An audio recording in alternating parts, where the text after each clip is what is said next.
So, do you give me permission to out you as a Madonna hater?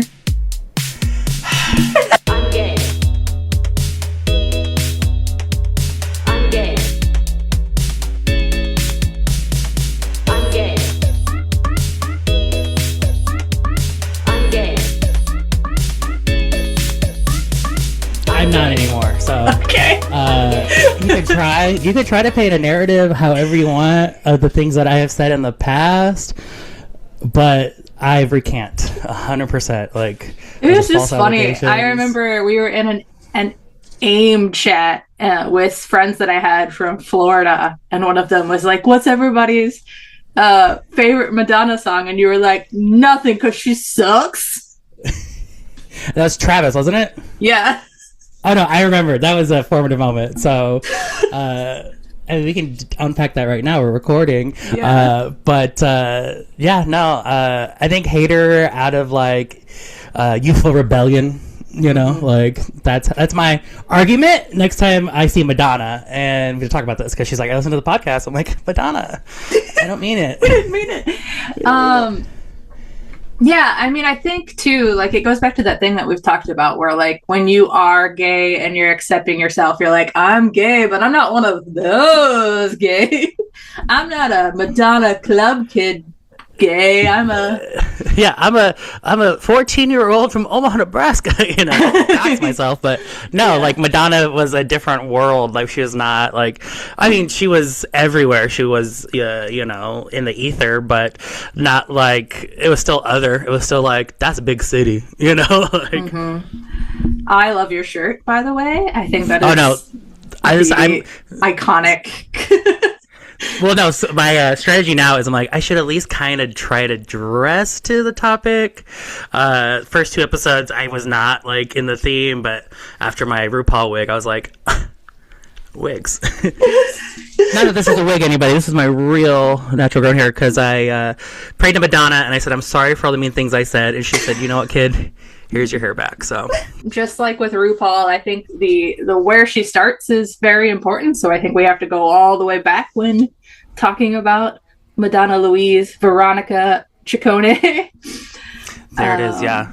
Yeah, Veronica is her Catholic confirmation name. So We love that. We love that. You know, and I think what I love about Madonna is that she plays with religion. So it's not like she's super serious about it. In fact, you know, she is critical. She is playful. But I think that is like the essence of it. So I'm just like, oh yeah, no, Madonna, she knows what she's doing and always has. So yeah, let's take us back to where this saint began. yeah, so Bay City, Michigan, Detroit area, 1958. Madonna was born. Her mom died of breast cancer when she was 5, and I think that is a theme that is present in everything that she does. It's present when she talks about the gay community. She talks both about the gay community raising her and her being their mother, depending on what stage in her life she's in. And I love that.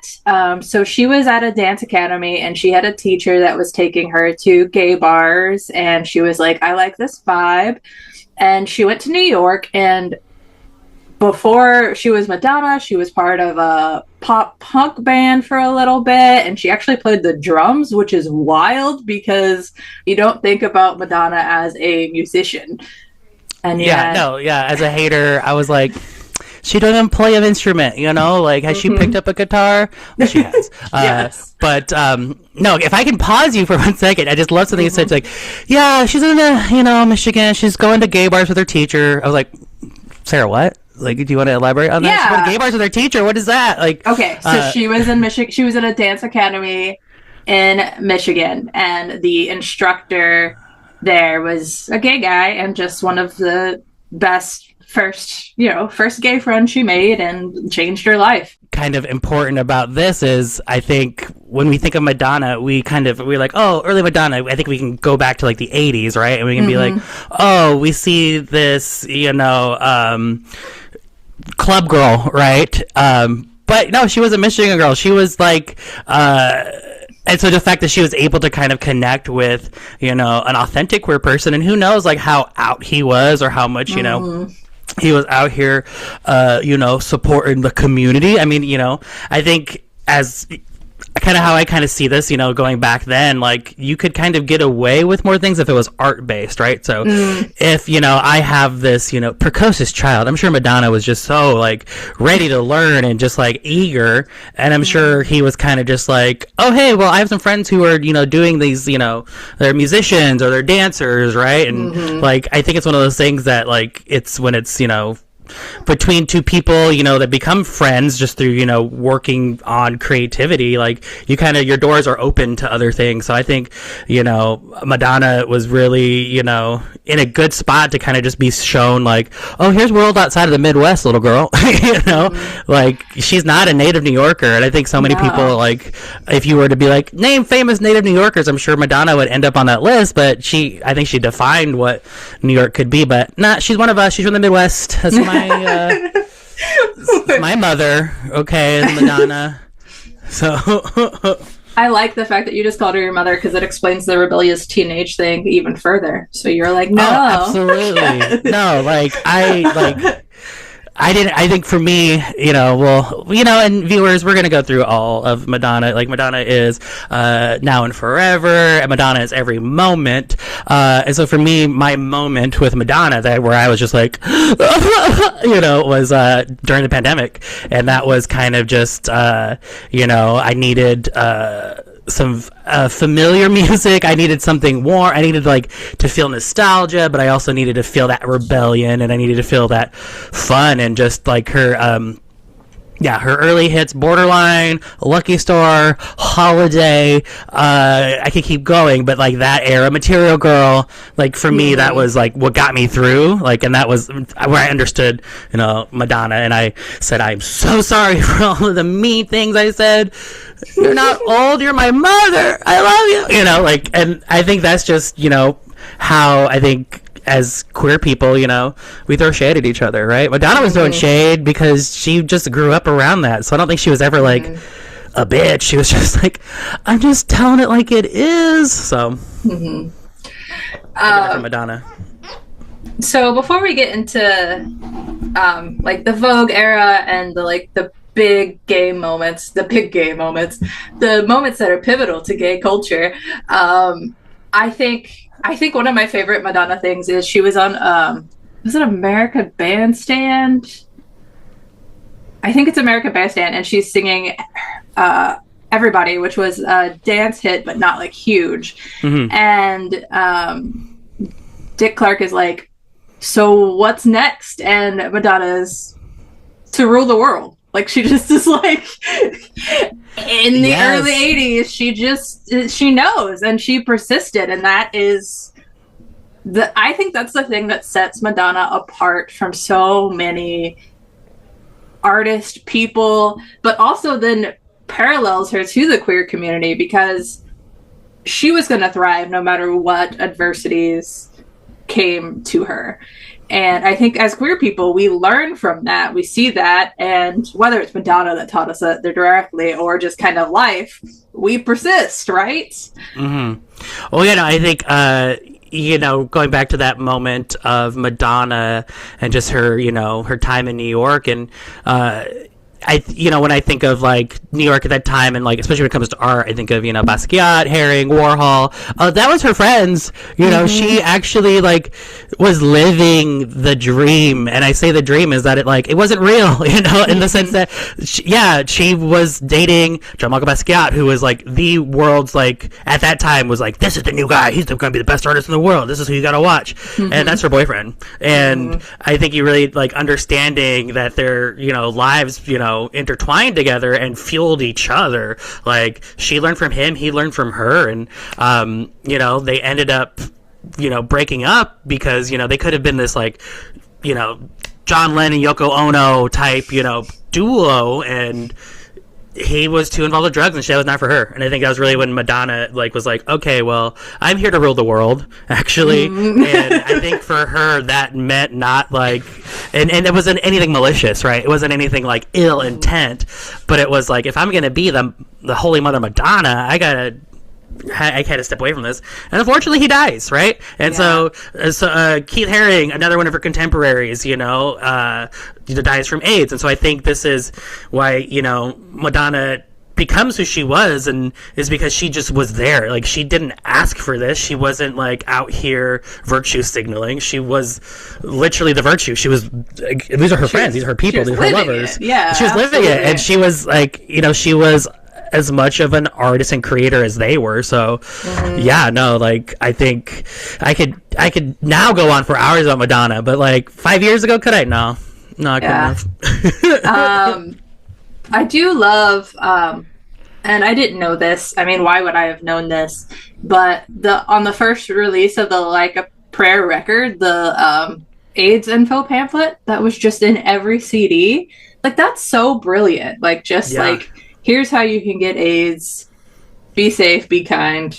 Like, well, just like, I mean, just thinking about the idea of like, a celebrity telling you about your health. Can you imagine if like Sabrina Carpenter was like putting out in her flyers, like, I'm trying to think, what's like, everybody get vaccinated. Yeah. Exactly. So like, if Sabrina Carpenter's like, hey, everybody, get your vaccines right now, like, what that would do, what that would cause, and I think Madonna is seen as, she's always just pushing the envelope. She's always being controversial. And like, no, she's just doing what other people will not do, And so, I think you're thinking about when you're icon status, your words and your connections matter. That's why, Madonna's good friends with Rosie. They both understand that. They got to use their powers for good. Mm-hmm. There's so much in the 80s. There's so much in the 80s. So many great hits. I think if we're talking about Like a Prayer, we talk about controversies. She was huge when that video came out. And the idea that it was like, it lost her sponsorships because there was a Black Jesus that she was romantically involved with is so bizarre to think about. And that song is timeless, and it's lived, and it's like opening, just like little guitar riff, like when that starts, like for me, Madonna has always been like a singles artist, no shade, in the sense that like she has so many albums and there's so much.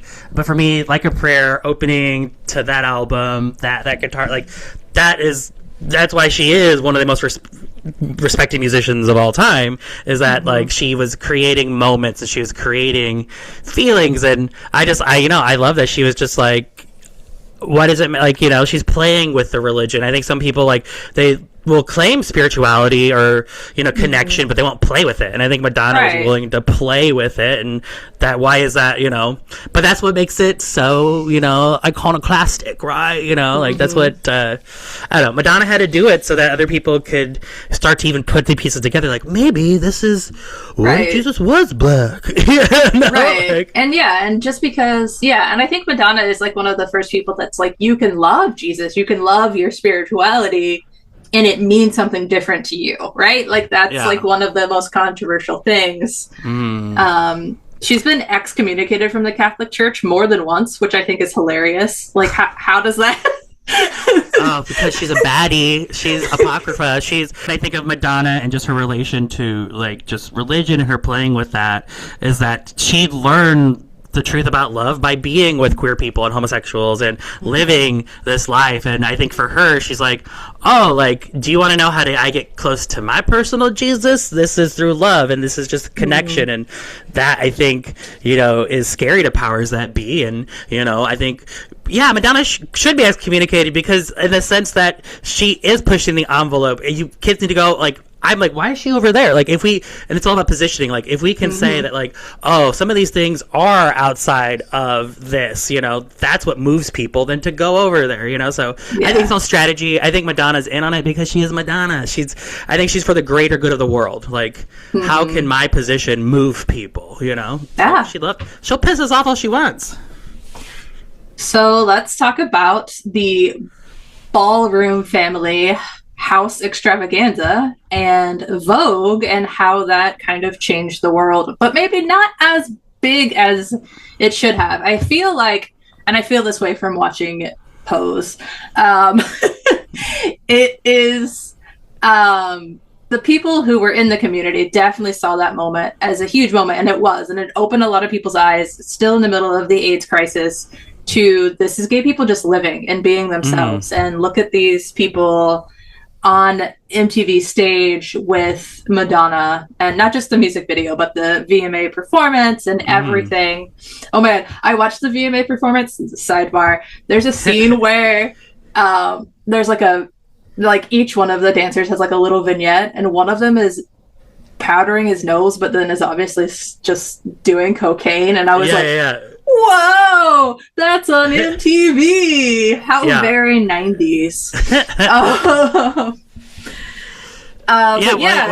That moment in culture of bringing this thing that was underground more to the mainstream, but then not necessarily. It still remains in kind of like a niche category at that point, for sure. Well, I think we can look back on Madonna, right? And I think especially as like we like develop our understanding of queerness and just like what culture means and just wisdom and aging, right?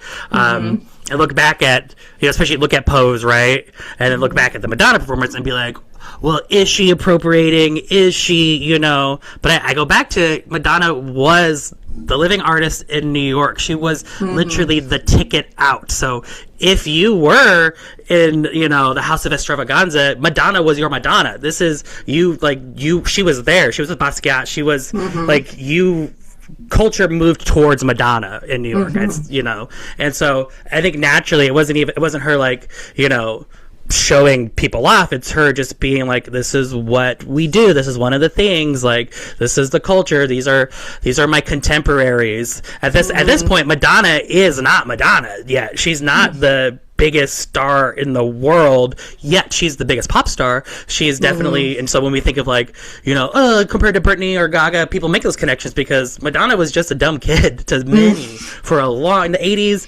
like she was a joke to, some, especially, for like thinking about what did the Midwest think of Madonna, they weren't like, you look at movies, like her style is parodied. Now it's, we look back on Revere, but if you look at that time, it's like the joke girl is the one that looks like Madonna, right?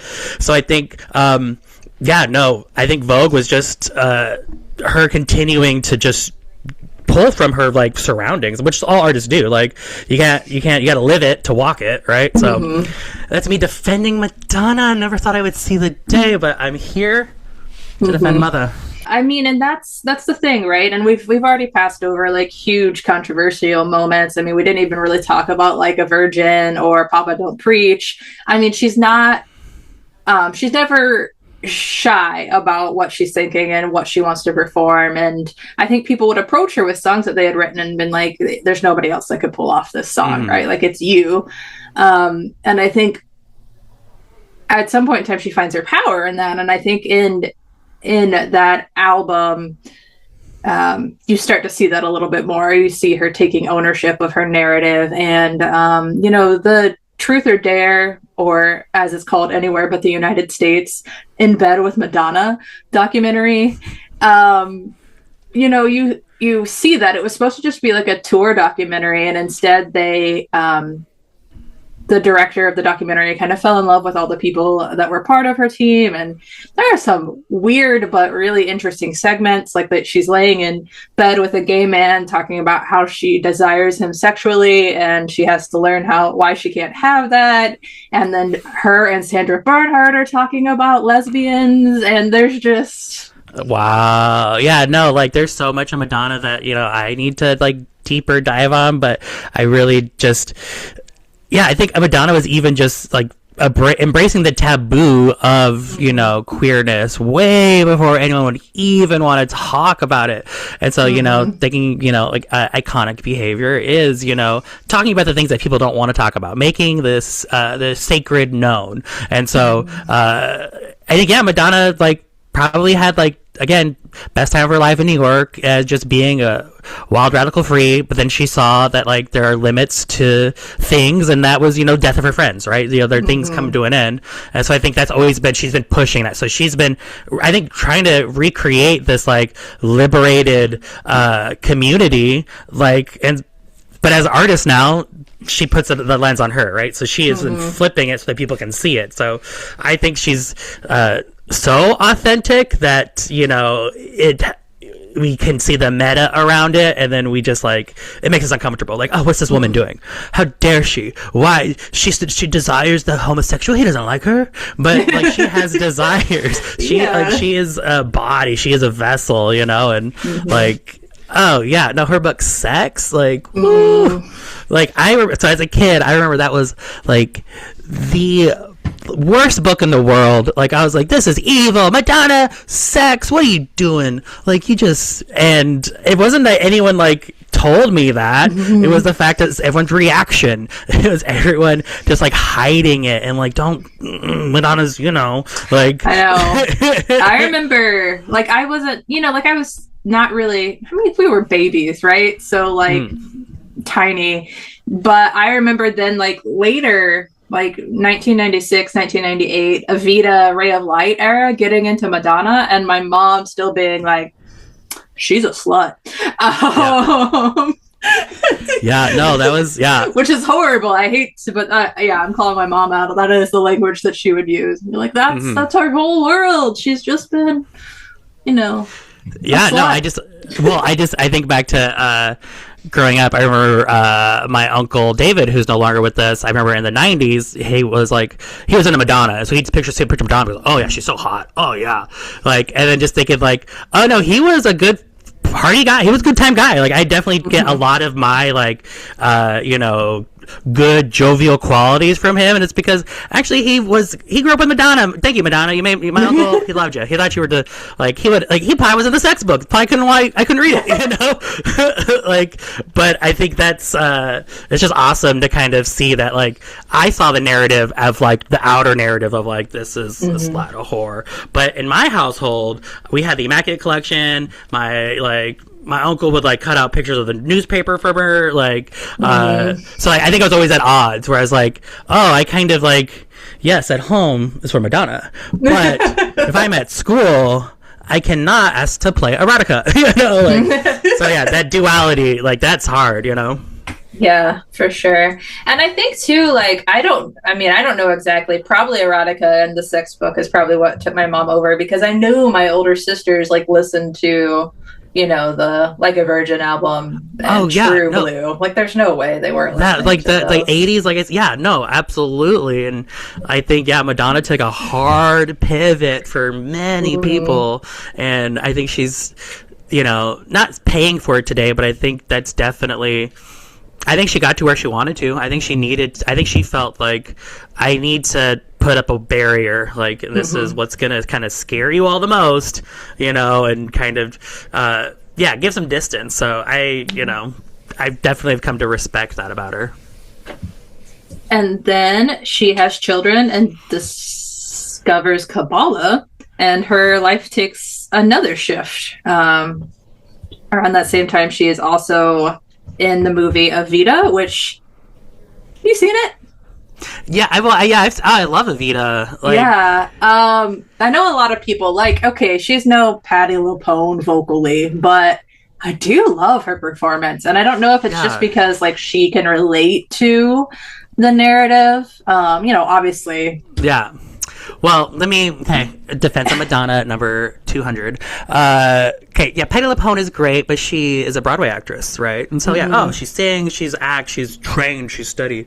Madonna Louise Chacon, she is Eva Perón, in the sense that, like, I am a regular person, and I'm the leader now. People look up to me. I am an icon. Like, it's my words have power, and I think she, like, she was being her. Like, that's what I think all these, you know, when you become this level and you want to do a movie, Madonna was just like, you know what, I want to do a movie. I'm going to do Evita. I'm Evita. You know? And I think that's what makes it work. And so she could have, like, yeah, Patti LuPone would have been good, but that's not the major motion picture, right? You want... Right. I love Evita. And I think Evita brought Madonna back into my life in a different way. And then right after that, or shortly after that, was the Ray of Light album. And I was already like folk music, kind of dark, new agey sound kid. And so when Madonna then did that, I was like, okay, Frozen is the Yeah. coolest thing I've ever heard.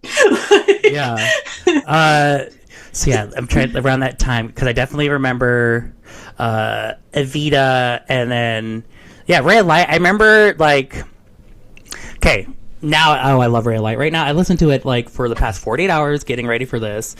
But at the time, I was just like, okay, whatever. Because I think, again, that rebelliousness, like, I grew up with Madonna. Madonna had been in my house since, like, I was born. And so I was like, good for you. I'm really proud that you're getting your groove back, woman. Like, but I'm a kid. I'm gonna do kid stuff. You go over there. Yeah, the world is big and scary. And so, like, that's with that album. So, yeah, I definitely feel like, well, we're at the age of Ray of Light. So we are at our Ray of Light era right now. And so, but back then, I was, not ready. I didn't care. No. And I think Madonna, she perfectly captured what the world was, the state of it, the chaos, the cycles of it all, and the insanity. Like, oh my God, that track, like, just her howl at the end. Like, you think Wicked, Defying Gravity, that's a howl? Like, Madonna, have you heard her? Like, so good. Like, yeah. Absolutely. But yeah, this was the time I remember. So this is like, it was. I was like, oh, Madonna reinvents herself. Like, how many Madonnas are there? And so it's just like, oh, new Madonna drops, right? And so I remember. I think, well, Nothing Really Matters. She was like the Japanese like kimono. Like, so there was again like. I don't think Madonna's ever been accused of appropriating because she's always like a step ahead of it. She's always I was like, is Madonna just like introducing Japanese people to the world? Is this what Madonna's doing? No, she's not. She's, but that's just where her travels take her. She studied the Kabbalah. She's all over the world now. Like, and so I think that's why there is authenticity to it as opposed to like a Gwen Stefani who is just like, So yeah, I think that's where, Yeah. We don't need the Gwen Stefani, Harajuku girls. That whole era is, that needs to, there's something psychologically Don't try to come from Madonna there. for anything that Gwen Stefani did. And I think some people want to connect these dots between like pop icons and art and like who did it first. Well, like, if Gwen Stefani was doing it, how is it okay for Madonna to do it? Yeah. But Like, I think part of it goes back to that spiritual. I mean, she literally was like, okay, something about Catholicism isn't quite what I need. And she went all over the world and talked to a lot of people and, she decided that Kabbalah is the closest thing that's going to lead her to her spiritual safe place, right? And that's cool. But yeah, it's not without discovering, Japanese religions and language and studying everything. So yeah.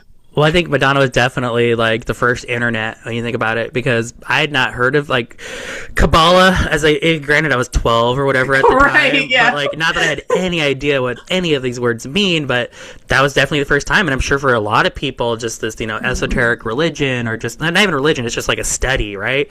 And so, yeah, and I think that and the crazy rumors of like what it was, and it's like, oh, it's a cult, and like I don't know, like just all the like rumors that you would hear as a kid of like kids just speculating and saying what they're parroting what their parents were saying, and then like you're all just like what 5th, 6th graders just piecing the world together, like.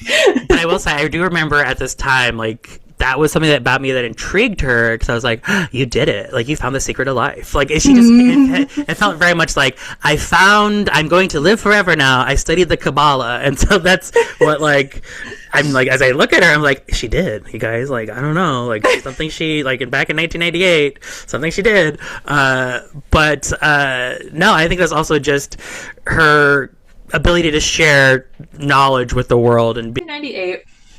Does she marry Guy Ritchie? I'm really shaky on her Paramore timeline, but that seems about right. This is like that post Evita Ray of Light era before we get into music. Or this is great about music, right? Like, that's the swamp on it right now. Yeah, there's Ray of Light, and then there's the album Music in 2000. And I'm pretty sure they're already married married in 2000, divorced in 2008. Okay, so right around the album Music, she is with Guy Ritchie. Oh, you can wait. not to sidetrack things, but of course, as my mind connects, I was like, this time I was thinking, okay, the Guy Ritchie era. This is kind of like the British era. This is Austin Powers. You know, Beautiful Stranger era. Yeah. She gets critical of American politics and the album. We're going too fast. We're going too fast because let's go back. Let's go in. I mean, we've missed so much. We didn't even say Warren Beatty and Express Yourself and the pantsuit that made me gay. Like, there's a whole. I know this is the first in a 10-part Madonna episode, everyone. So there are things we missed, but no, yeah, especially like if we're going like that Gay2k timeline, I'm like we can like we need to slow down in the late 90s to the mid 2000s. There's a lot that happens for sure. But yeah, no, I think just I think as a gay kid, so I'm taking it back to the gay kid of it all, like. Before you know what gay is, you know what Madonna is, and then you start hearing people say that Madonna is gay, right? Or gay people like Madonna. And so I think that was my rejection was just like, this is for gay people? like, and I like... And then it gets confirmed for you by the time that we meet every gay guy ever. Yeah. That isn't you. They're like, oh my God, Madonna. And we're like, yeah, Madonna. I was like, I know.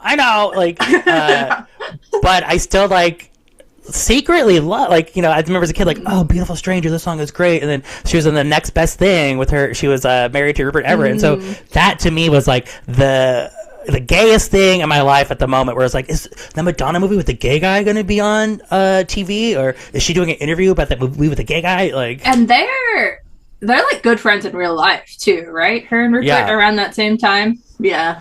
Oh, her cover of American Pie. Oh, that was like, people hated that. They hated it so much. Like, I just forgot all about that song. Oh my God, that was I forgot about it until you said it.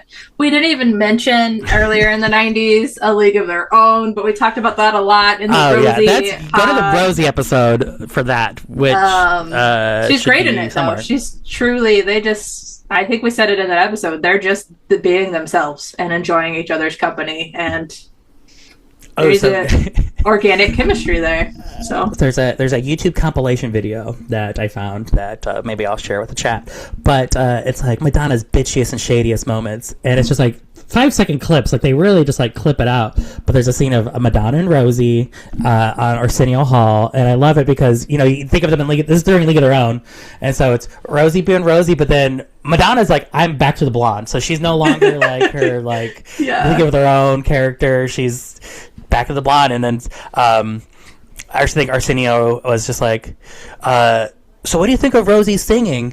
And Madonna's like, I told her she shouldn't be doing it, or something like that. Like, that's not the direct quote, but it's just her being like, she goes, yeah, she's not a good singer. I told her she's not a good singer. It's Madonna's bitchiest moment. You know? Where I'm just like, no, actually Madonna's just like kikiing with her friend Rosie. Like, Rosie knows she shouldn't be doing that, like playfully. Like, you know, like, I'm partying with Madonna, the biggest pop star in the world. She says I shouldn't sing. That's fine by me, you know. Like, right? Yeah. But yeah, no, there's so like, Madonna is the original meme queen. That's another hot take, because I just think of Madonna moments. That's it. I don't think the cone bra. You know, that's a moment. Like I said, the Austin Powers Beautiful Stranger, that was one, and then you know. Let's go back to 2000. Sorry, I'm diverting everywhere. No, but, we missed a whole chunk. We did like a quick recap there of a few things that we missed in the 90s that were important. And okay, let's pray to Madonna and get back on track. So tell me, where are we going next? So, I mean, the 2000s, there's music, there's Beautiful Stranger. She is married to Guy Ritchie. She moves to England with him and tries to do this like pseudo English Rose vibe. It doesn't work because they know her as Madonna. She's already famous, so that's not going to be her stick. But she does, you know, they called it, it's so weird. When you look up Google, they're like, she was canceled in the United States. The American Life album was not a hit. And maybe some of that was because it was a little bit of critical of, you know, patriotism and capitalism post 9/11. But it was also, that album came out in 2003. So I don't know if it's like, by 2003 people were kind of already starting to question things, so it's like, well, maybe. I think so. Yeah, okay, I can go back to that specifically because yeah, I was down for the music era, and then 2003, I'm in high school, and so I'm just like, okay, I'm ready for Madonna. Let's go. I'm logging on, and I actually saw a tweet about this the other day. So her album leaked, right? And so I was downloading everything at this time, but when you downloaded it, it was just like I forget what it was, her saying something, right? It was just like, this is a leak, this is not real, this is illegal, or something. So I downloaded that, but I just saw the tweet about it. It was just like, crazy Madonna moment in history. She leaked her own album, but it was all a joke track. And again, I was there at the moment of conception. But for American Life, that was just scary. Like, I don't think people yeah, Madonna, you're right. You're 100% correct. Everything you're saying, like, you are, like, and I think that's kind of where she lost, like, because she was living in Britain, right? I think she was kind of just all over, and just the idea of living in the country, it's scary. I can't play this song. Like, if I'm under, like, enemy occupation, they're going to take my picture of the Madonna Che Guevara. I can't have that on the wall. Like, what are you doing? You have to be Madonna. Like, you were covert, you were secret, so that, gay kids all over the world, they could pray to you without no one ever knowing, because you're just being, Madonna. But then now you're like, militant Madonna? Nah, like, Yeah. they got you. You're out of here. That's kind of how I felt like was the reaction, was like, you can't incite a war, Madonna. Like, you can't tell us to stop, because she could. I think she had the knowledge, she had the ability, she had the talent, she had the resources, and so I think there was like a big effort to just like, no, we're not playing her songs. We're not gonna, Yeah. part of it, out of fear, but like also like, I can't dance to that right now, Madonna. This is scary. And so then we get a little bit of I don't want to call it a gimmicky Madonna, because that's not right either, but like, she was doing more like features on tracks, and one of those features was on a Britney Spears track, Me Against the Music, right? And that feature leads her to show up with Britney at the VMAs in 2003, 2004. And that, speaking of memeable moments, that is, certainly the most viral, like, infamous clip of, like, my high school era probably is her kissing Britney, right? Like, okay, first I have to say justice for Xtina, because Christina Aguilera was there. She was part of it. She also kissed Madonna, and their kiss was hotter. Their kiss was open mouth. Well, again, so wanting to like make a conspiracy about all this. This is Xtina dirty era. Mm-hmm. She's got like the black hair. Definitely, I think Britney and Christina were giving yin yang Madonna, like, and that's like the whole thing. This was like some beautiful ceremony, right? But Madonna kisses Britney, and then they go to Justin, right? Mm-hmm. And they don't show Christina, but I think also because, like, yeah, it was too hot for TV itself. Like, I think no matter what, they, like, so they, used Britney's image, but then they concealed Christina's image. Like, I don't know, I think Madonna knew what she was doing, and it was just like, but the censors or the whoever was controlling it, like, changed her narrative. We're like, no, we're not gonna like let you. You're not gonna marry the pop princesses. You're not gonna marry both of them on live TV. Like, oh man. But yeah, no, that was that shook the world. I think people need to realize, one of those moments that like everyone is talking about, and like everyone has an opinion, and I was like, but what about Christina? I do remember that. Yep. Yeah, that was wow, it was so good. Yeah, no, that's Mother Madonna right there. I think it did feel like important for gay people because it felt like, you know, we were being like adopted into like the elder universe now, you know? Right. And I know at the time, and I know now, people are like, oh, it's just a gimmick, and was she just being exploitative? And I'm like, no, because if you know anything about Madonna, she has always said that sexuality is fluid and just loved all queer people. So, like, no, like, she's one of us. Like, I don't, like, regardless of her dating history, she's one of us. And it goes, I think it's 1991 is the first time that she says something like, for the Advocate magazine, which I tried to find this and send it to you. I cannot even find it on Advocate. The cover of it is salacious. It's like her looking at a dude unbuttoning his pants, and this is the Advocate magazine. And she's asked about her sexuality, and she says, you know, everybody's a little bit bisexual. Well, like, that statement is vague, but also, you know who says that? People who are bisexual. Like, Oh, yeah. that's who feels that everybody is a little bit bisexual. Well, I think of just labels, and I think sometimes labels come after many years of just living an experience. So I think, you know, Madonna grew up at just the right time for her to really feel liberated in her sexuality and how she relates to others. And, you know, when she had that platform to talk about it, she took it, and it made impact. It changed lives. So, yeah, no, like, and that's, yeah, I could talk about Madonna all day. It's just interesting to then, like that happened in 1991, and she doesn't really get a whole lot of attention for saying that. And maybe it's because she is so publicly dating men, and many men, that like people just are like, oh, well, that's, you know, it's black and white at that time, right? So if you're dating men, then you're straight.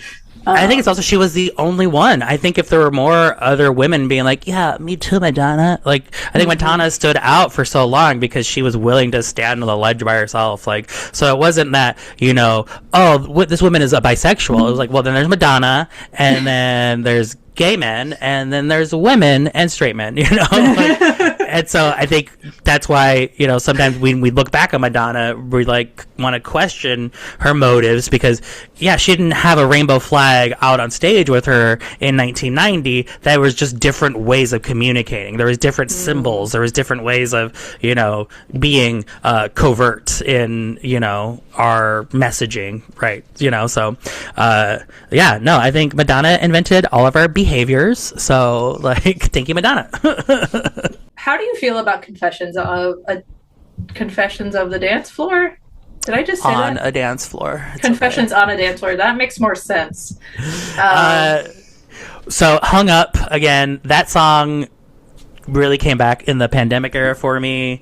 Actually, no, like 2018. Like, this Hung Up is it's made its way back, but I remember when that came out, 2005. It was right after high school. I remember working at Burger King with former guest of the pod, Karma. We worked at Burger King the same time during that summer, and Hung Up was one of the songs that would play in just like while we were in the kitchen, right? It wasn't even saying that like I was like, I gotta play Madonna, but I was like, no, this is what is playing. This is what's on the radio. But like, and there's scenes in the music video of like people like fast food workers, like. And so that I just remember being like, I'm in a Madonna video now. Yeah, I mean, it harkens me back to my freshman year of college and kind of becoming a club kid. And it wasn't even like newly out at this time, but I think it was like in spring of 2006. There was a night when it was dead at the Q. And the DJ just put on the whole album. And there was like 10 people in the whole bar. And I was like, are we still listening to Madonna?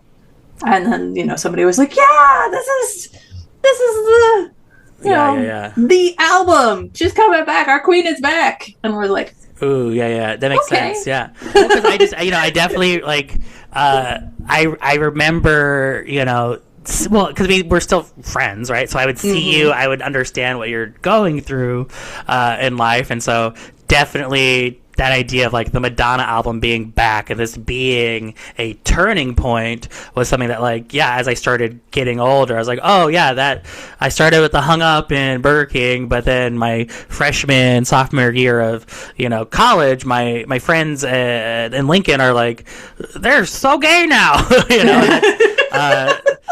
Yes.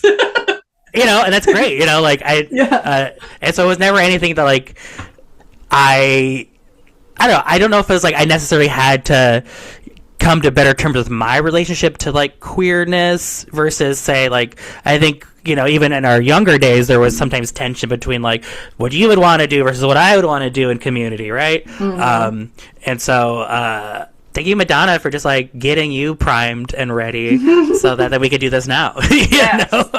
Yes, absolutely. And I think Madonna, it like, you know, we talked about it being like a thing that all queer people know Madonna, all queer people love Madonna, lesbians and gay men.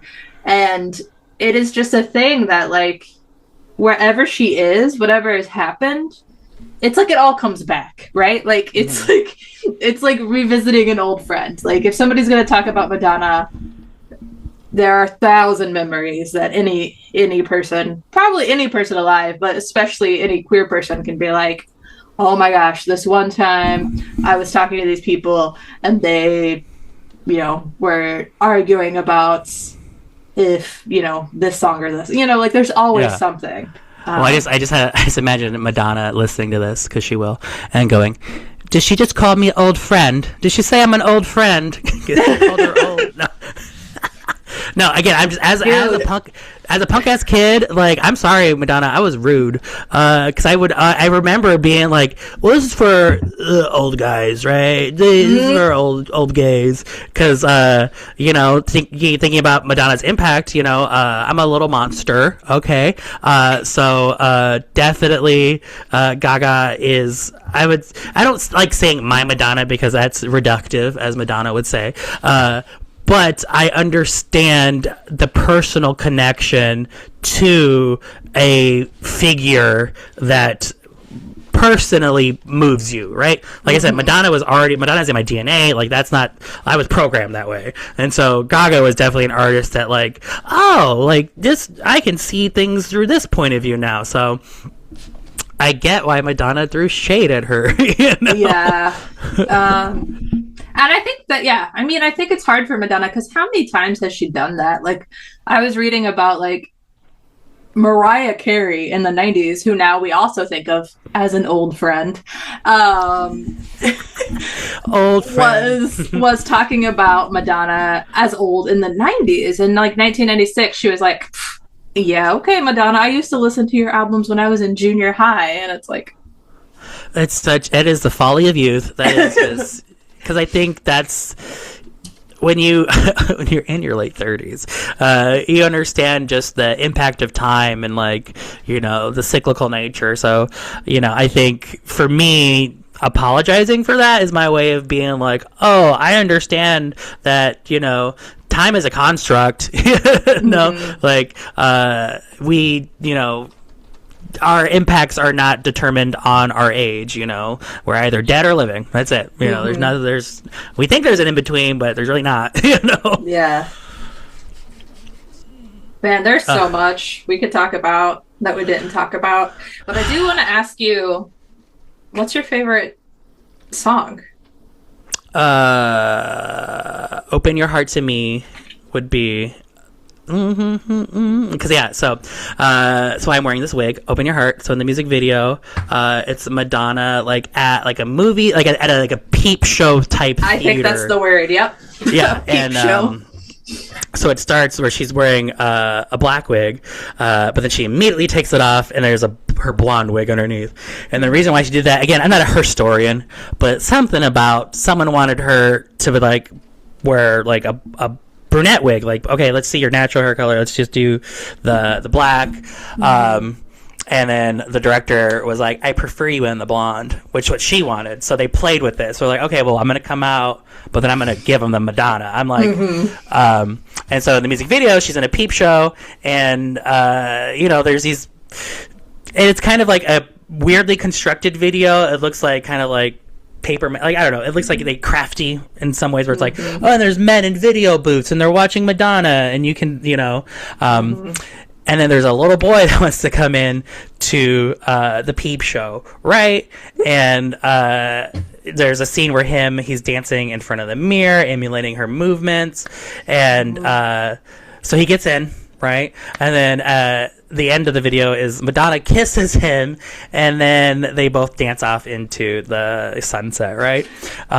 So an amazing, because that's like that, and I think Madonna, like, it was this boy admired her. That was a young gay boy that was like, oh, this is an awesome woman, and I'm inspired by her. I want to be her, And so I think Madonna kind of told us this narrative about her connection to the queer community before she even understood what it was. Again, I think great art comes from just like living your experience, and I think she was definitely like, men love me and they adore me, but they also like cherish me and they want to, be like me. They don't want to just, have sex with me. That's not all they want to do.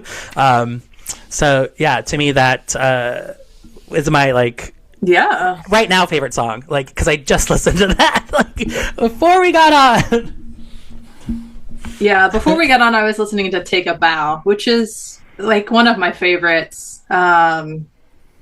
But when I think of music videos and Madonna, we're just gonna watch a little bit of Express Yourself, because I fucking love this.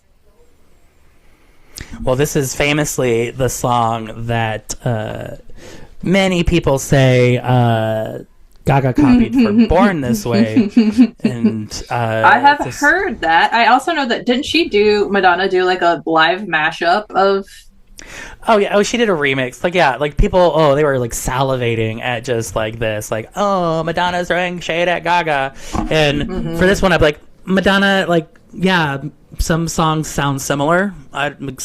Music. I don't understand. I thought Madonna was being a little reductive in her behavior. But we'll talk about that privately. Me and Madonna, so. You and Madonna, I love that. Yes, you should have that. Well, she's hanging out with Bob the Drag Queen, so, I mean, anything's possible. What? Yeah, okay. Yeah, we can do that. We're just Bob at the end of the day, aren't we? We're all just Bob the Drag Queen. Come on, girls. You believe in love? Full screen. 'Cause I got something to say about it. And it goes something like this. Don't go for second best, baby. I don't think it sounds that similar to Born This Way at all. Not at I mean, I all. guess there's Not a at similar, all. there's a beat, but isn't that just like a disco beat? It's not... There's only so many notes you can put in a sequential order, So...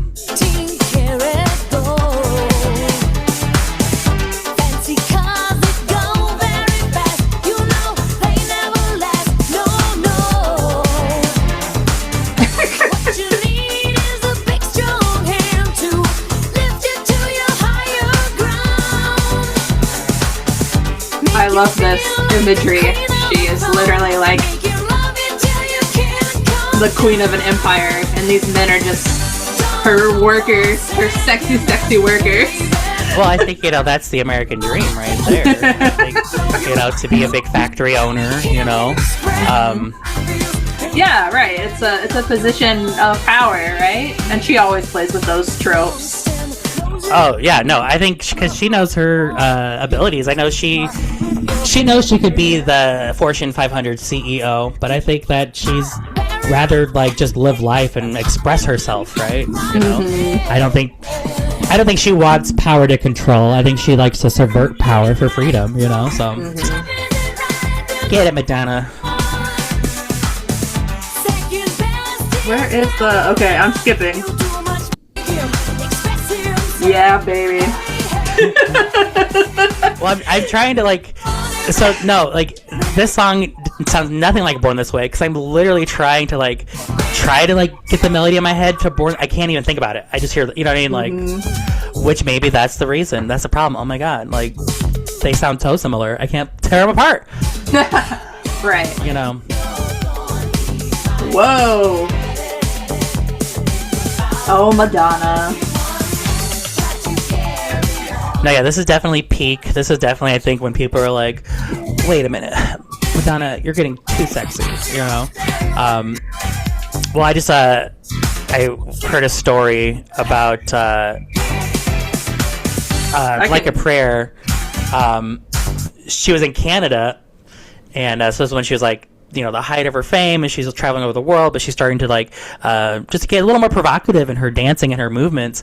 And I think it was in like somewhere in Canada, right? And the Canadian Mounties were like, if she pretends to masturbate on stage, we're arresting her. And so, like, the whole thing, they're like, Madonna, you cannot touch yourself. You cannot get on stage. You cannot act like you're doing that. And everyone on her entire team was like, Madonna, they will arrest you. They will, like, public indecency. This is the thing in this country right now. This is Canada also. She didn't care. She did it. She just, like, well, and it's not she like gave sex. Well, she went even further. She like fully simulated sex with herself and gave a performance, and the crowd went nuts. Like, it was such like an iconic moment in artistry that like the Canadian Mounties were like, "There's nothing we can do. The people love it." And so I'm just like, damn, yeah. Right. And like how hypocritical, like, you know, the crotch grabbing of the 90s from men was everywhere. And, you know, big names like Michael Jackson, not that he was simulating sex with himself by grabbing his crotch every time he danced, but it was definitely part of his visual package. Oh yeah, well this was like in '83. This was like when Madonna, she was still like just teeny bopper land, you know. So I think this was like the first moments where it's like, okay, little girl, you can't be doing this on stage now. Like, and so she definitely was like, no, like I am like this person. I am a sexual like being, and I think that paved the way. So I think then, yeah, definitely Madonna had to do everything first for anyone to kind of realize that, oh yeah, you can, you know, use your body in provocative ways, and not provocative to like be mean or like scare people, but you know, to tantalize. Well, sure. And there can be power in that, right? I think there's like this idea. And I think Madonna almost recreated a trope of like the seductress, right? Like the woman who uses her body to seduce men. And I think the tabloids leaned into that with all of the romance and, you know, various, you know, lovers that she had. And like they were there, but it wasn't like they were propelling her forward. They were just tangential to her success. Like that's. Oh yeah, and I you know, I imagine after dating Basquiat as like your first real boyfriend, that like, and then he you know, he passed away at the height. Like, you know, he's attained this, you know, legendary status, and I think nothing could compare in a way where it's just like, well, guy is a guy. You know, she literally just dated some guy. You know, I feel like it's just some guy, like, which, you know, that's she says no that Sean Penn recently is the love of the first real love of her life, which I mean is interesting because there are also like when that was going on, there are, you know, rumors about it being like toxic, or not that they were using that word, but you know, abusive and dangerous. Well, I think they're passionate, you know, and like just, you know, I remember hearing something about like the wedding was a huge like fiasco, and because there was helicopters were trying to get pictures, but was it Martin Sheen, one of the actors, one of their friends, you know, was in the movie Apocalypse Now and was getting like PTSD from just like, oh geez, and Sean Penn was like, you gotta get these helicopters out of here. Like, and so yeah, no, I can only imagine being like a celebrity at that height, you know, like, and I'm sure, you know, she can say the love of her life now because, like, you know, with time, with distance, you you know, can forget the bad things and just remember the good, you know. So like, I wish. Oh, yeah, if they could get together. Or whatever. Oh my god, mommy and daddy back together. Although he's not really that good of a guy. I don't know too much. There are 1,000 things we didn't say about Madonna, and we don't claim to be experts. We are just a couple of queer folk who love her and know that she deserves our appreciation. And as we dive more into musicians, I think it was only fair to kind of start here. Yeah, no, I think she's really, I learned from her, I think, how to be a creative and an artist and to play with persona and to, you know, reinvent yourself, because it's only to other people that you're reinvented. You're still the same person, right? So I think she's never tried to be like, I'm anything different, but it's just this exterior. It's this like perception of her. And I think, that's why, like, you know, we'll coming up next, Gaga episode, because I think Gaga learned from that, you know. So I think Madonna became subject to Madonna. You know, we could have whole courses. Yeah. Like, there's so much, like, there's so many Madonna podcasts. There's so much like fan stuff that there have to be college courses. Yeah, no, I'm really excited to, you know, just talk more about the pop girlies. You know, but you gotta stop with the pop mommy. You know. Yeah, absolutely. Queen of pop. The queen of pop. Yeah, we gotta talk about the queen before we can talk about duchesses? Ladies named Gaga. The ladies of the court. Okay, fair. Yeah, so I'm excited. I'm so excited for that to come out. Gosh. And yeah, Madonna is gonna live on forever. I mean, maybe physically live on forever. We don't know. we don't know. So yeah, what is Madonna? Let's wrap up. Like, what is Madonna now? The last, like, 'cause I think we've kind of okay, because discovering various things. A lot of podcasters, and I don't deep dive into what's going on with Madonna right now. I didn't do that, but a lot of the podcasts that I were listening to that were coming out, you know, this year or late last year, were very convinced she's about to have another album. So I think we are going to see another recreation of Madonna. Now, we didn't talk about, we stopped at Confessions on a Dance Floor. There have been albums since then. MDNA had a song called Bitch I'm Madonna, which it was an interesting choice. She was also around that same time in the Super Bowl with MIA and Nicki Minaj, and MIA flipped off the camera, and so then Madonna owed NFL a bunch of money, which would piss me off. Like, as an artist, like... Yeah, no, like, this is... MDNA was okay. Like, yeah, I didn't... But this, like, the Super Bowl show, like, I didn't like the Bitch I'm a Madonna song. It was a terrible song. The music video was lame. Okay, now Madonna hit her back. And then the Super Bowl performance, like, I did feel like this was at one point in Madonna's career where she was like, what's cool? What do I got to do? What's going on? Nicki Minaj, right? Oh, MIA, okay. And put them together. LMFAO are on the stage with her. She's party rocking at some point in time. So, yeah, this is definitely, you know, I think a Madonna, like, imperial phase, in the sense that she literally could do whatever she wants. She had to pick of the litter, or it's just like, okay, I'm going to then just select from the stratosphere, what's in the ether right now, what do kids like, and like, as kind of a cursed, like, lineup, in that they're all weird now, except for Madonna. I think Madonna actually captured the zeitgeist perfectly to be like, these individuals are all something about them is a little off, you know. After 2016, they won't matter anymore. Well, I just think, you know, I think of just like kind of like what Nicki Minaj is doing, and MIA. Like, I personally vibe with just MIA a little bit still, but some of the things that, like, she's become, people are like, what the, you know. And so I haven't followed. Like, I loved MIA. That's another college era artist for me, but I haven't really. I know she had an album that was going to come out in the 2020s, and then it got canceled, and that's the last thing that I know about MIA. So, well, I'll tell you that off camera, because it's not like anything bad. It's not this episode. We're not here for that. Yeah. But yeah, no, I just think the fact that Madonna, like, put this together, and then seeing their impact now, like, don't know if it's a good or bad thing. I think it's just a thing that happened. Yeah. Nicki Minaj got the golden ticket citizenship or whatever the hell that was from Willy Wonka.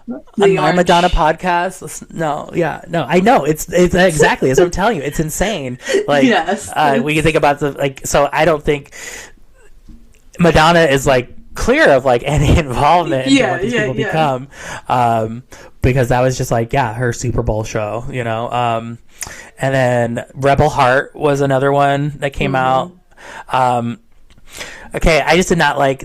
I'm a hater now. I have not liked her aesthetics as of late. Like, because the Rebel Heart was like wire around the face, and then she did like all these like different like Instagram memes of like historical figures with wire around their face. I was like, Martin Luther King was a rebel heart, Mahatma Gandhi a rebel heart. I'm like, what are you doing? Oh God, my mom just discovered Instagram. Fuck, what do I do, Mom? You cannot. This is not cool. Like, I'm sorry, like that's how I felt at the time, like, what are you doing? But people liked it, I think. Oh, and also this is the time that there's another Madonna meme of like, Hillary's a girl gone wild, she's gonna win, and it's like a Twitter of like the two of them dancing, like. And so she posted. I have not seen this. I'm gonna send this to you. I'm gonna send this to you. But it, like, and she tweeted it, and so like people just like randomly retweet it, and it's just like, it's cringe, but it's like, what are you doing? And just like these two little emojis, Madonna and Hillary, dancing to her song "Girl Gone Wild," because if we're looking at 2016 era, every single mainstream media was Hillary, like Broad City Hillary, Madonna Hillary, like. So Madonna was definitely just part of that, Yeah. And she's always been. I mean, she's been political, and she's made stances and uses the opportunity to. I sent you she presented Anderson Cooper in 2013 with a GLAAD award for bravery. And I think that's just funny in general, too. It goes back to the, like, Madonna endorsed this moment. It doesn't necessarily mean that she, like, endorses Anderson Cooper's entire career. But, like, the speech that she gave, like, it was just like, if everybody could just talk to one another, was so very 2013 that it's like, I mean, if we would have in 2013 just talked to each other, but we didn't. Yeah. If we would have just listened to Madonna in 2013 and had more conversations with people we disagreed with, it's too late now. Yeah. Well, I think Madonna will always give us something to talk about. I think just looking at her Instagram right now, Madonna looks great. She's definitely in her blonde era. I don't think it's fair to, especially women in general, to like be like, well, how old are they now? What are they doing? What do they look like? I think it's just, I think with Madonna, that's become so part of just the conversation around her, because she's reinvented herself. She's always, so like, I think we're always going to be like, well, what's she look like now? I think Madonna's okay with, kind of bearing that burden, but that's something that I'm like, I try not to like, because as a kid, I would make fun of, older women because I'm a bastard. But as a grown man, no need to. I love Madonna. You look great. And we're all just going to keep getting older. That's not a thing that stops. And I think, maybe you don't realize that when you're in your teens or even your 20s, but I certainly realize that now. And I'm like, I'm probably not going to look like that when I'm that age. So who am I to have any opinions? Well, if you study the Kabbalah, anything is possible. So yes, you're right. I gotta find my. Although after that, then she did that Super Bowl, so maybe, I don't know. So you gotta just don't go too far. But the thing is like after Kabbalah, it doesn't matter to Madonna because she has spirituality, so she can flop and she's like good with it. Like I think. Yeah, okay, so I think that's another thing I was thinking about, that like, Madonna bravely flops. Madonna like, so going back to Confessions on a Dance Floor, this was right before she had the movie Swept Away. That was like a big flop. Everyone hated her. Like, Madonna, how dare you make a movie? Go to hell. And it was bad. That was the other thing. I was like, well, it's actually pretty bad. But she just got back up. Confessions on a Dance Floor, like it never happened. Dusted herself off. Very Lady Gaga, Harley Quinn, Joker, mayhem, abracadabra. So again, parallels to just, I think Madonna proves and showed to everyone that, like, don't let anything stop you. You should always be working on to the next project. Yeah. Like, well, you know. And the thing is, too, I mean, and I think everybody has a loyal fan base once they've been around for as long as Madonna has, but, like, her albums can not sell well, and her tours are still going to sell out everywhere she goes. Like, it doesn't. Oh, yeah. Well, like, I think, you know. So then the tours just become like a promo, like, oh, are you sure you didn't like this album? Like, look at me singing these new songs. And then this album's still better. So yeah, well, I just know people who've gone to, like, you know, dozens of her concerts. And, you know, she's had her Celebration World Tour that, you know, is allegedly was the last tour, allegedly, right? Yes. I have not seen Madonna live, and I don't know if I would, honestly. If I had the opportunity, sure, great.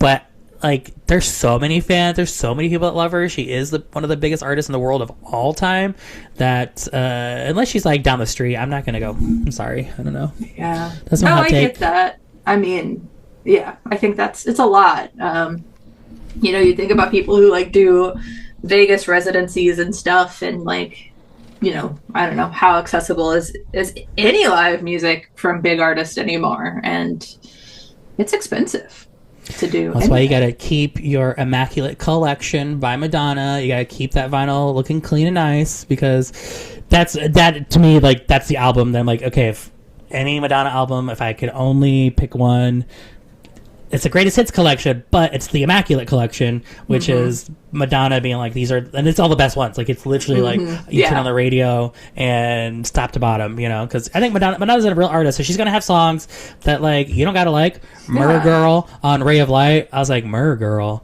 like, it's not. I listened to it, it was okay. I don't know if I'll be like popping Murder Girl in, you know, but I'm proud of you, Madonna. You make art. She's had like over 80 singles too. Like, that's a lot of music. Like, that's crazy. So much music. Like, some people make no music, you know. But yes, you know, big shout out to Immaculate Collection. So add that to your collection, everybody. So if somehow you're listening to this podcast, and I don't know how this would be possible, but you didn't know who Madonna was, I hope that we tease the topic enough that you want to go explore her catalog or revisit her catalog. Like we said, we're not experts. We don't claim to be. We don't even claim to be in the realm of biggest fans, because there are people that do it better. But it is important to acknowledge Madonna's place in shaping what we do. Would we even have a queer podcast about culture and music and movies if there wasn't Madonna? Oh yeah, and I think it would be in denial to not just be reflective and just make sense of, you know, the things I was seeing and experiencing and the person that I am today, you know. And I think it's fun to, you know, look back on just amazing individuals. I am that little boy in that Peep Show looking at Madonna, and you know, I just want her to kiss me so that I can take her powers, right? You know, like, she showed me what was possible, and you know how that, you know, I think people are so like, how is it that a strong woman can inspire a little boy? You know, I think so many people like. They think there's something weird about that, but I think, you know, as queer people, I think we've learned that, like, actually, no, you can be inspired by anyone. You don't need to, like, keep it to a gender binary or you know, some sort of, like, direct one-to-one correlation. Like, yeah, gay boys all over the world love this woman, and she taught them how to, you know, be fully in charge of their selves, you know. So yeah, so pray to your Madonna every day. Yeah. Well, thanks for joining us, guys. We had a great time, and tune in for where we go next. It's probably going to be a Lady Gaga episode, so Little Monsters, pause up, because we're getting on our meat suits and we're going to Chromatica, so. Perfect. Bye. Bye.